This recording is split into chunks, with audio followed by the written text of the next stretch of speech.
Vous êtes en compagnie de Radio Taïwan International.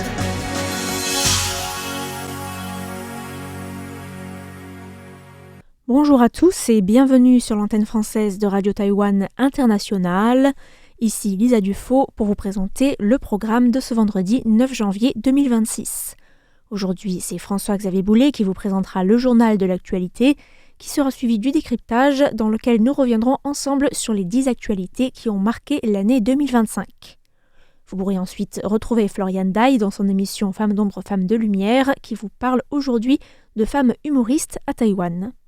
Voilà pour les ondes courtes et vous pourrez également retrouver sur notre site internet un nouvel épisode de Géopolitique présenté par Jean-Yves Heurtebise qui continue cette semaine son analyse sur les récents exercices militaires chinois et leurs conséquences. Je vous souhaite à tous une excellente écoute et je vous laisse sans plus tarder en compagnie de François-Xavier Boulet pour le journal de l'actualité dont voici les principaux titres. Trump serein quant à une non-invasion de Taïwan quand Macron s'interroge sur les nouveaux rapports de force qui régissent le monde. TSMC investit 197 millions de dollars américains dans de nouveaux terrains en Arizona. La diplomatie taïwanaise rejette le communiqué conjoint entre l'Union africaine et la Chine. Taïwan expulse le capitaine chinois Hu qui avait endommagé le câble de communication Taïwan Matsu numéro 2. Bonjour et bienvenue dans l'édition de l'actualité de ce vendredi 9 janvier. C'est François-Xavier Boulet pour vous présenter le journal de la rédaction. La diplomatie taïwanaise rejette le communiqué conjoint entre l'Union africaine et la Chine.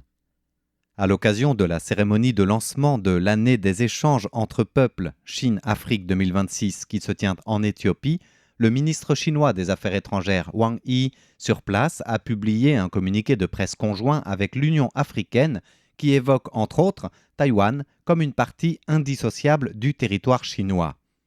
Aujourd'hui, Taïwan a réagi en condamnant ces propos qui déforment gravement les faits et exprime son regret quant au soutien de l'Union africaine à la position politique de la Chine qui est contraire à la réalité internationale. Taïwan condamne la diffusion continue de propos absurdes et malveillants de la part de la Chine qui dénigrent la souveraineté de Taïwan sur la scène internationale. Et Taïwan appelle également l'Union africaine qui, en tant qu'organisation internationale régionale importante, devrait s'en tenir aux faits objectifs et fonder ses déclarations sur un jugement indépendant. Le sénateur japonais Hei Seki plaide pour une coopération renforcée en matière de défense entre Taïwan et le Japon. Le sénateur Hei Seki, en visite à Taïwan cette semaine, s'est rendu aujourd'hui au UN législatif où il a pris part à une rencontre avec les membres de la Commission parlementaire des Affaires étrangères et de la Défense. Il a souligné l'importance et l'urgence pour les deux pays de travailler conjointement au maintien de la paix dans la région sans avoir peur de dépasser les tabous et zones interdites. Écoutons-le. Dans nos efforts pour promouvoir les échanges en matière de défense entre Taïwan et le Japon, entre la République de Chine et le Japon, j'estime que cette question doit être prise au sérieux et sans plus tarder. Nous devons dépasser les barrières existantes. Les deux pays doivent œuvrer ensemble au maintien de la paix dans le détroit de Taïwan. Qui dit paix dans le détroit de Taïwan dit paix en Asie, paix dans la région Indo-Pacifique et même paix mondiale. C'est pourquoi nous devons nous battre pour la paix.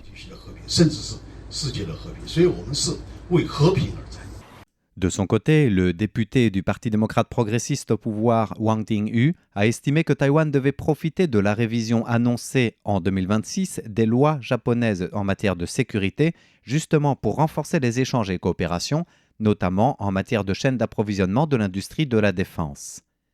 À noter que l'escalade du différend entre la Chine et le Japon s'est accentuée cette semaine aussi, avec des reportages qui font état d'un blocage et de retard des importations japonaises par la Chine, laquelle a aussi annoncé une restriction de ses exportations de terres rares vers Tokyo, un différend qui dure depuis maintenant 2 mois.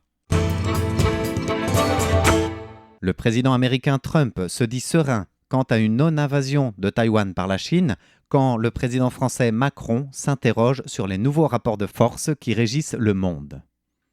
C'est à l'occasion de réponses aux questions du journal New York Times que le président américain Donald Trump a fait une déclaration le 7 janvier au soir sur la possibilité de voir la Chine ou non envahir Taïwan.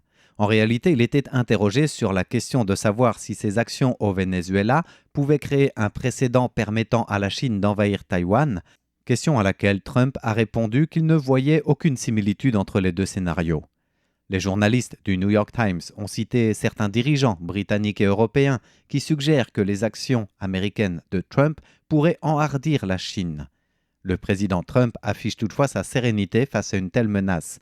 Il a même déclaré que la décision de la Chine face à Taïwan revenait au dirigeant chinois Xi Jinping, mais il a ajouté qu'il serait très mécontent d'un changement du statu quo.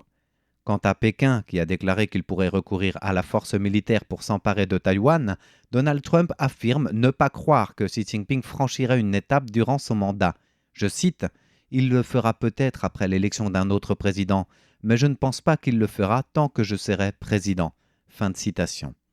De son côté, dans un discours prononcé hier à Paris, jeudi 8 janvier, lors de la réunion des ambassadeurs de France, le président français Emmanuel Macron a illustré les tensions internationales et nouveaux rapports de force croissants qui régissent le monde en indiquant que, je cite, « Chaque jour, il y a des gens qui me disent si le Groenland va être envahi, si le Canada sera soumis à la menace de devenir le 51e État, ou si Taïwan sera encerclé davantage. » Fin de citation. TSMC annonce un investissement de 197 millions de dollars américains pour l'acquisition de nouveaux terrains en Arizona. C'est par sa filiale TSMC Arizona que le grand groupe taïwanais des semi-conducteurs TSMC a annoncé hier 8 janvier vouloir acquérir 3652,651 m² de terrain à Phoenix en Arizona pour une valeur de plus de 197 millions de dollars américains. Le projet avait été dévoilé en octobre dernier déjà par le PDG du groupe lors d'une conférence d'investisseurs où il annonçait que TSMC s'apprêtait à acquérir 2 vastes terrains à proximité de ses usines en Arizona afin de soutenir les projets d'expansion et d'accroître sa flexibilité. TSMC prévoit au total d'investir 165 milliards de dollars américains dans la construction de 6 usines de fabrication de plaquettes, 2 usines d'encapsulation avancée et un centre de recherche et développement, le tout en Arizona. L'objectif est de faire de l'Arizona un pôle des puces indépendant afin de répondre aux besoins en technologie de pointe vers ses clients dans le secteur des smartphones, celui de l'intelligence artificielle ou encore du calcul haute performance. TSMC toujours dans un tout autre dossier maintenant, celui des fuites de technologies clés avec la détention d'un nouveau prévenu. L'ancien ingénieur du géant des semi-conducteurs TSMC, Chen Liming, qui avait rejoint Tokyo Electron, avait collaboré avec d'anciens collègues Wu Pingchuan et Ke Yiping pour voler des technologies clés de semi-conducteurs 2 nanomètres. Le parquet a déjà requis une incarcération de 7 à 14 ans en décembre dernier pour vol de secrets commerciaux et atteinte à la sécurité nationale. Ensuite, les procureurs ont découvert le rôle d'un nouveau complice en la personne de Chen Wei-Chie, un ingénieur de TSMC qui aurait dérobé des technologies clés pour les procédés de gravure inférieurs à 14 nanomètres pour les transmettre à Chen Liming. Et le tribunal, spécialisé dans le respect de la propriété intellectuelle, vient d'ordonner le maintien en détention de Chen Wei-Chie, placé à l'isolement pour 3 mois supplémentaires. Le tribunal indique que, bien que Chen Wei-Chie ait reconnu lors de son interrogatoire avoir accédé à la base de données de TSMC à l'aide des identifiants d'un tiers pour reproduire et transmettre à Chen Liming des secrets technologiques et commerciaux appartenant au groupe TSMC, le prévenu nie en revanche catégoriquement toute violation de la loi sur la sécurité nationale.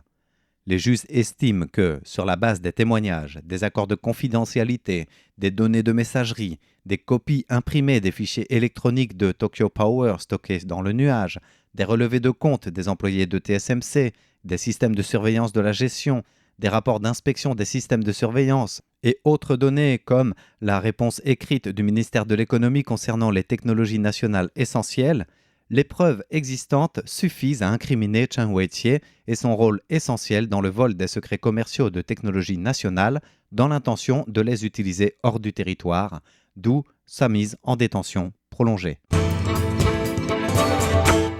Expulsion du capitaine chinois ayant endommagé le câble sous-marin Taiwan Matsu numéro 2. Le capitaine chinois dénommé Wu du bateau de pêche Minliang Yu 60038 qui avait endommagé le câble sous-marin Taiwan Matsu numéro 2 en octobre dernier a été reconnu coupable de destruction par négligence et condamné à 3 mois de prison, une peine commutable en amende. Selon le verdict final du tribunal, l'incident s'est produit dans la soirée du 7 octobre 2025 à environ 4,2 milles nautiques au large de Tongying, alors que le navire effectuait des opérations de pêche au chalut. Le filet se serait emmêlé dans un crochet d'ancre provenant d'une épave sous-marine, arrachant alors une partie du câble de communication. La négligence a été retenue à l'encontre du capitaine Wu, expérimenté, mais n'ayant pas assez tenu compte de la présence de câbles pourtant clairement indiqués sur les cartes marines électroniques. Le capitaine Wu a reconnu son tort et il s'est même acquitté d'une indemnisation de 250 000 $ taïwanais auprès de l'opérateur de communication Chunghwa Telecom, l'équivalent de plus de 7 175 €, et l'administration des gardes-côtes en coordination avec le Bureau national de l'immigration a annoncé avoir expulsé vers la Chine le capitaine Wu à la fin de ce dossier, verdict définitif via le mécanisme des mini-liaisons directes. F-16 disparu, élargissement des zones de recherche vers le sud. Depuis mardi soir, lors d'une sortie d'entraînement, un avion de chasse F-16V a disparu du radar.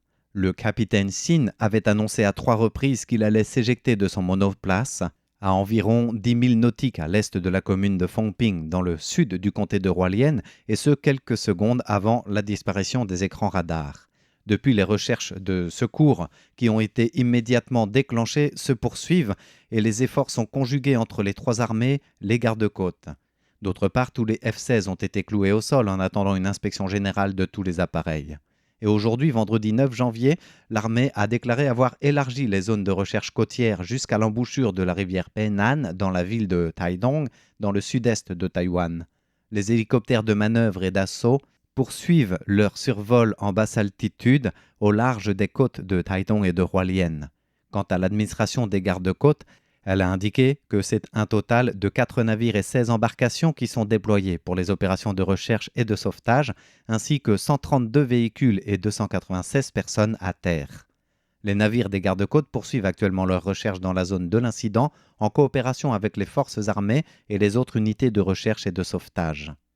Quant aux conditions météorologiques de la zone, le vent est de force 6 à 7, avec des rafales atteignant 9 sur l'échelle de Beaufort, et les vagues peuvent atteindre 3 mètres de haut. 2025, une année marquée par le nombre de naissances le plus faible de l'histoire de Taïwan. C'est ce qui ressort des données publiées ce vendredi par le ministère de l'Intérieur. 107 812 naissances en 2025, c'est le niveau le plus faible de l'histoire de Taïwan, qui marque également une baisse consécutive depuis 10 ans. En 2016, Taïwan enregistrait 208 440 nouveau-nés, avec une baisse d'environ 10 000 naissances chaque année jusqu'à 2021, pour se stabiliser autour de 130 000 naissances jusqu'en 2024. Et l'année dernière, le pays accuse une baisse de plus de 27 000 nouvelles naissances. Au total, à la fin décembre 2025, la démographie taïwanaise est de 23 299 132 habitants. Cela représente un recul de plus de 101 000 personnes par rapport à l'année précédente. Taïwan est officiellement entré dans une phase de société super âgée, c'est-à-dire que plus de 20% de sa population est âgée de plus de 65 ans. Eh bien, c'est ainsi que nous arrivons au terme du journal de la rédaction de ce vendredi 9 janvier 2026, qui vous était présenté par François-Xavier Boulet. Bonne suite de programme en compagnie du service français de RTI.